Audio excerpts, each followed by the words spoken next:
नमस्कार, स्वागत छ तपाईहरुलाई नेपाल अनलाइन स्कुलको युट्युब च्यानलमा। आज हामी कक्षा 10 को ऐच्छिक गणित जसलाई हामी अप्सनल म्याथमेटिक्स भनेर भन्छौं, त्यो अप्सनल म्याथमेटिक्सको भेक्टर भन्ने जुन एकाइ छ, युनिट छ, हो त्यसको बारेमा चाहिँ हामी आज चर्चा गर्न गइरहेका छौं र भेक्टरको एकदमै बेसिक कुराहरु चाहिँ आज हामी बुझ्छौं जुन चाहिँ हामीलाई एकदमै महत्त्वपूर्ण छ, हैन। भेक्टरको प्रब्लमहरु गर्नको लागि भेक्टरको चाहिँ सामान्य कन्सेप्ट चाहिँ हामीलाई सबैलाई थाहा हुनै पर्छ, हो त्यसको बारेमा चाहिँ आज म विशेष यो भिडियोमा चर्चा गर्दै छु। भेक्टर के हो, यसलाई चाहिँ कसरी लेख्ने, कसरी जनाउने चलन छ, हैन। अनि त्यसैगरी यसको म्याग्निट्युड भनेको के हो, यसको डाइरेक्सन भनेको के हो, यसको दिशा भनेको के हो, भेक्टरको दिशा, त्यसैगरी भेक्टरको परिमाण भनेको के हो, यी सबै कुराहरु चाहिँ हामी यो भिडियोमा चर्चा गर्दै छौं है त। सो सुरुमा हामीले भेक्टरलाई बुझ्नु अगाडि हामीले फिजिकल क्वान्टिटी अर्थात भौतिक राशिलाई चाहिँ बुझ्नु पर्ने हुन्छ।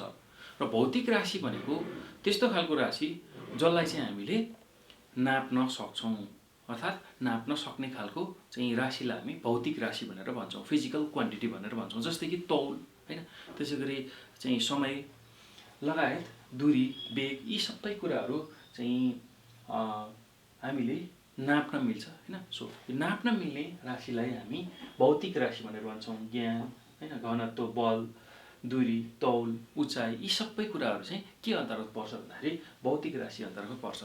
र यही भौतिक राशिलाई पनि हामीले दुई थरीमा विभाजन गर्न सक्छौं, एउटा स्केलर, अर्को भेक्टर, है त। स्केलर भनेको चाहिँ त्यस्तो खालको चाहिँ भौतिक राशि, हैन।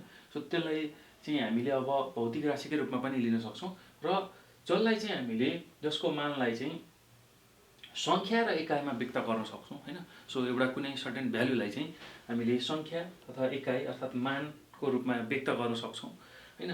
र म्याग्निट्युड भनेर भन्छौं यसलाई, मानलाई, हैन। सो म्याग्निट्युड मात्र अर्थात एउटा सर्टेन भ्यालु मात्रमा त्यसलाई एक्सप्रेस गर्न सकियो, कुनै पनि चाहिँ फिजिकल क्वान्टिटीलाई, भौतिक राशिलाई हामीले मानको रूपमा मात्रै अर्थात संख्याको रूपमा मात्रै व्यक्त गर्न सक्यौं भने त्यसलाई चाहिँ के भन्छौं, स्केलर भनेर भन्छौं। स्केलर भनेर भन्छौं भने भेक्टर भनेको चाहिँ खासमा मान सँगसँगै अब यसको म्याग्निट्युड सँगसँगै डाइरेक्सन पनि भएको, है, मान सँगसँगै डाइरेक्सन पनि भएको जुन क्वान्टिटी छ, फिजिकल क्वान्टिटी छ, अर्थात भौतिक राशि छ, त्यसलाई चाहिँ हामी के भनेर भन्छौं भन्दाखेरि भेक्टर भनेर भन्छौं। सर्टेन भ्यालु पनि छ र एउटा दिशा पनि छ।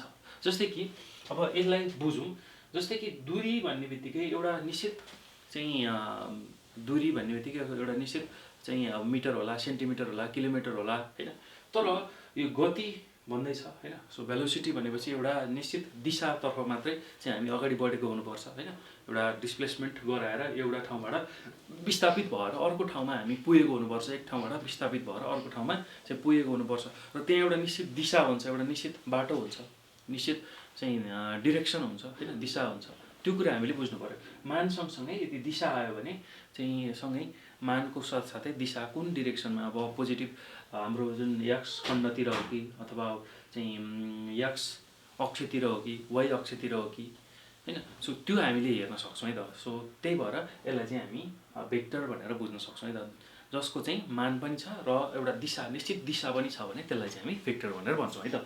सो यो कुरा हामीले बुझिसकेपछि अब भेक्टरलाई चाहिँ हामीले कसरी लेख्छौं, कसरी जनाउँछौं भनेर हामीले बुझ्नु पर्यो त।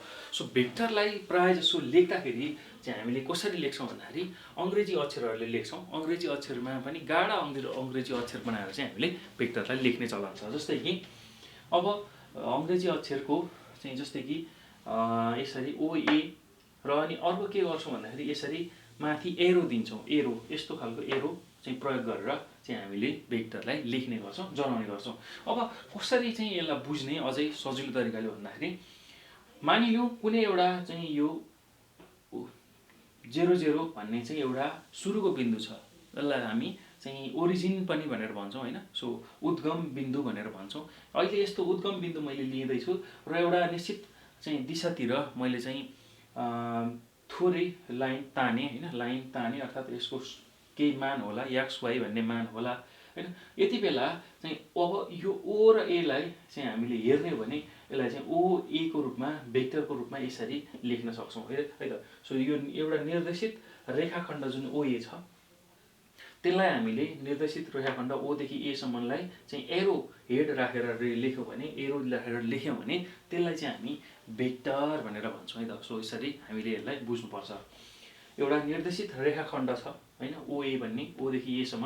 अहिले यसमा चाहिँ डिरेक्सन थाहा छैन, तर अब हामीले यहाँ डिरेक्सन दिउँ अर्थात् कतातिर गइरहेछ, मास्तिर गइरहेछ भनेर एउटा निश्चित दिशातिर यो गइरहेछ भनेर यसलाई चाहिँ एउटा दिशा दिउँ भने अब यो OA भन्ने जुन निर्देशित रेखाखण्ड छ हैन, सो यो डिरेक्टेड लाइन सेगमेन्ट भनेर भन्छौँ। त्यो डिरेक्टेड लाइन सेगमेन्टलाई नै हामीले यसरी भेक्टरको रूपमा लेख्न सक्छौँ। र लेख्दाखेरि जहिले पनि OA को माथि यो टाउकोमा चाहिँ के गर्ने एरो राख्ने, एरो राखेर लेख्यौँ भने त्यो सबै के हो त भेक्टर हो भनेर हामीले लेख्न सक्छौँ है त, बुझ्न सक्छौँ। सो जहिले पनि यसरी एरो आयो हैन, एरो आएर लेख्यो भने चाहिँ त्यसलाई हामी के भनेर भन्छौँ भन्दाखेरि भेक्टर भनेर भन्छौँ। हेर्नुहोस् त, यसरी एरो राखेर हामीले लेख्यौँ भने माथि एरो राखेर लेख्यौँ भने त्यसलाई हामी भेक्टर भनेर बुझ्छौँ है त। सो यसरी चाहिँ भेक्टरलाई हामीले चाहिँ जनाउन सक्छौँ।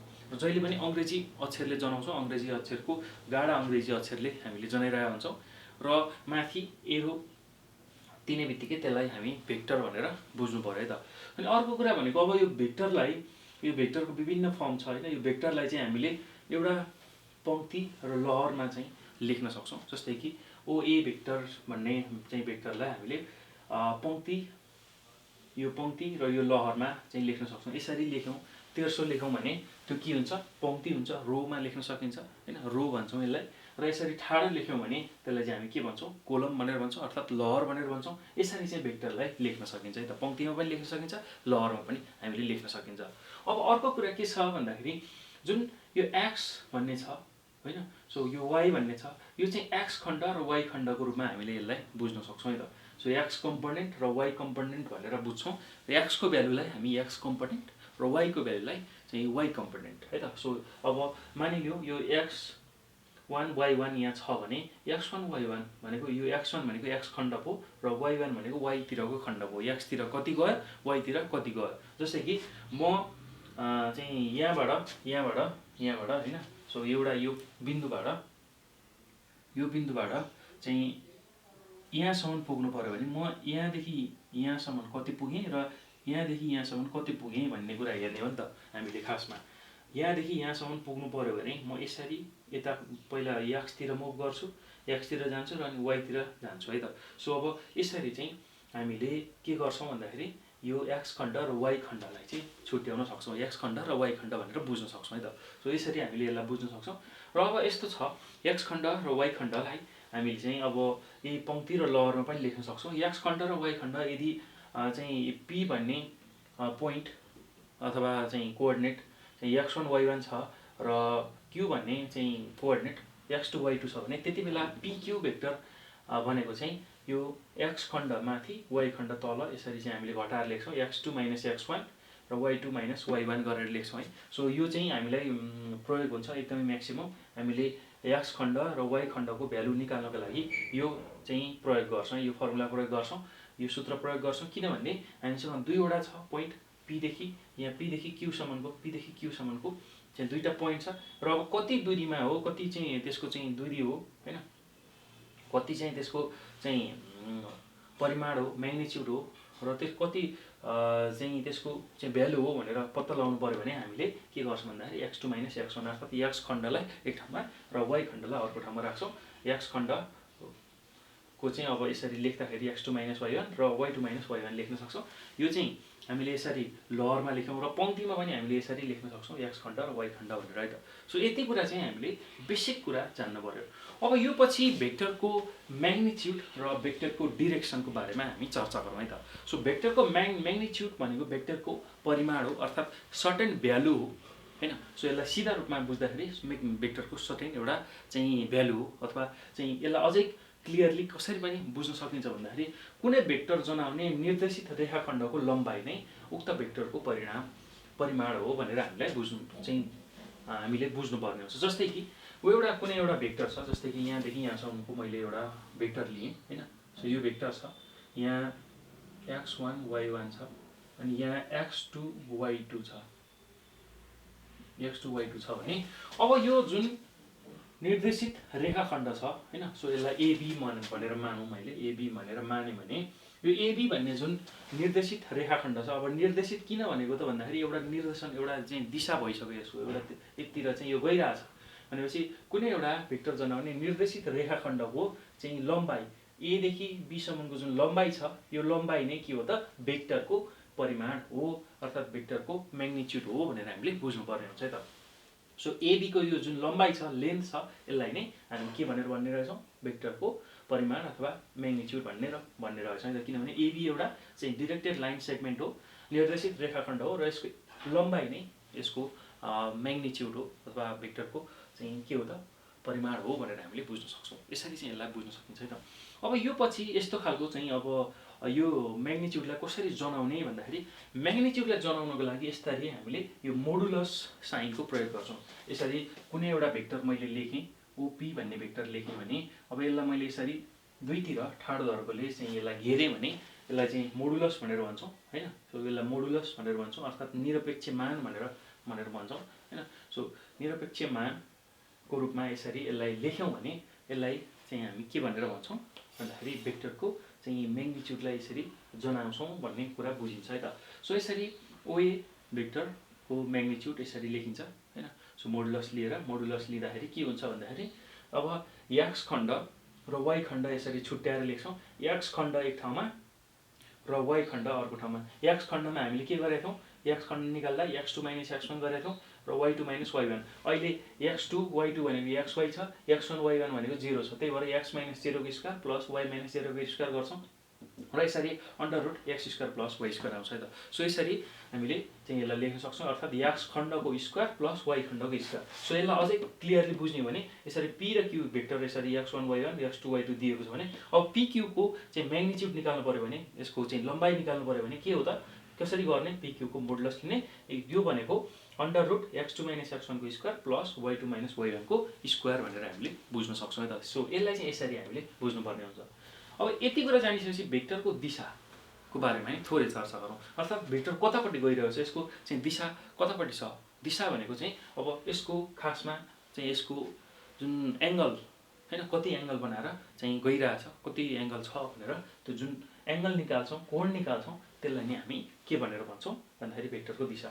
र यसको भेक्टरको दिशा निकाल्ने सूत्र के छ भन्दाखेरि tan इन्भर्स y खण्ड डिभाइड बाई x खण्ड है त। सो y खण्ड हामीसँग हुन्छ, y खण्डलाई x खण्डले डिभाइड गर्यो र त्यहाँ tan इन्भर्सको चाहिँ जुन अनुपात छ, रेसियो लियो, ट्रिगोनोमेट्रिक रेसियो लियो भने चाहिँ त्यसले हामीलाई भेक्टरको दिशा दिन्छ। थीटा भनेको tan inverse y by x। अब theta equal to tan inverse y कम्पोनेन्टलाई हामीले y2 - y1 लेख्न सक्छौँ, किनभने दुईटा चाहिँ पोइन्टहरू दिँदाखेरि, दुईटा बिन्दुहरू दिँदाखेरि x1 y1 x2 y2 भनेर हामीलाई बिन्दुहरू दियो भने त्यति बेला चाहिँ हामीले भेक्टरको दिशा निकाल्नको लागि theta equal to tan inverse y2 - y1 divide by x2 - x1 चाहिँ भनेर हामीले बुझ्न सक्छौँ है त। सो यति कुरा चाहिँ हामीले यसमा जान्नु पर्यो। थीटा भनेको tan inverse y2 - y1 divide by x2 - x1। यसरी चाहिँ हामीले भेक्टरको दिशा पत्ता लगाउन सक्छौँ है त। सो यति कुराहरू चाहिँ तपाईँहरूले जान्नु पर्यो, यो एकदमै बेसिक कुरा हो। सो यति बेसिक कुराहरू चाहिँ राम्रोसँग जानिसकेपछि चाहिँ भेक्टरको कन्सेप्ट बुझिसकेपछि अनि भेक्टरसँग रिलेटेड क्वेसनहरूलाई चाहिँ तपाईँहरूले सजिलै गर्न सक्नुहुन्छ।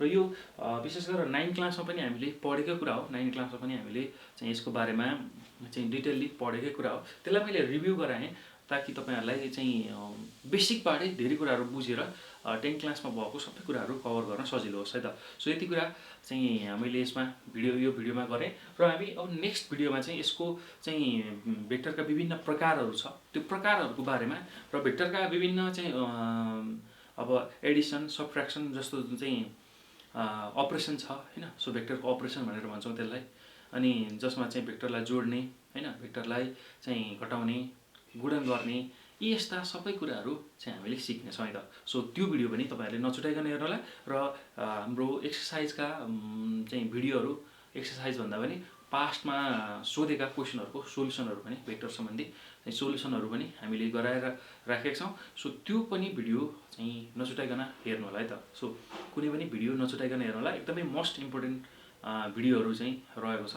थोरै समयमा धेरै कुराहरू बुझ्नको लागि यस्तै खालका भिडियोहरू चाहिँ तपाईँहरूले देख्न सक्नुहुन्छ नेपाल अनलाइन स्कुलको युट्युब च्यानलमा। त्यसैले तपाईहरुले यो भिडियो हेर्ने बित्तिकै यसलाई सक्दो शेयर गर्नुहोला, लाइक गर्नुहोला, कमेन्ट गर्नुहोला र नेपाल अनलाइन स्कुलको युट्युब च्यानललाई सब्स्क्राइब गर्न नभुल्नु होला है त। सो यति भन्दै म यो भिडियोबाट बिदा हुन्छु। तपाईहरुको समय राम्रो रहोस् र तपाईहरु सबैजनालाई यो भिडियो हेर्नु भएकोमा धेरै धेरै धन्यवाद।